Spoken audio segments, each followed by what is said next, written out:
வணக்கம். PKN செய்திகளை வழங்குவதற்காக நான் தமிழ்கவி.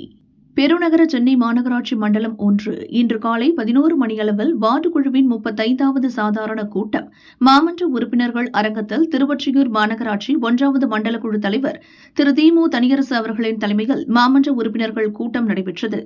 பெருநகர சென்னை மாநகராட்சி மண்டல அலுவலர் திரு சி விஜய்பாபு, DRO, செயற்பொறியாளர் திரு பாண்டியன், திரு பாபு, மண்டல நல அலுவலர் AHO திருமதி ரீனா, மண்டல வருவாய்த்துறை அலுவலர் ARO திரு அர்ஜுனன் ஆகியோரின் முன்னிலையில் நடைபெற்றது. இதில் மாமன்ற உறுப்பினர்கள், நிர்வாக பொறியாளர்கள், உதவி பொறியாளர்கள், சுகாதாரத்துறை அதிகாரிகள், மின்சாரத்துறை அதிகாரிகள், வட்டாட்சியர், மெட்ரோ வாட்டர் அதிகாரிகள், காவல்துறை அதிகாரிகள், போக்குவரத்து துறை அதிகாரிகள், தீயணைப்புத்துறை, கிராம நிர்வாக அதிகாரிகள் மற்றும் அனைத்து துறை அதிகாரிகள் கூட்டத்தில் கலந்து கொண்டனர். இக்கூட்டத்தில் ஒருமனதாக 64 தீர்மானங்கள் நிறைவேற்றப்பட்டன.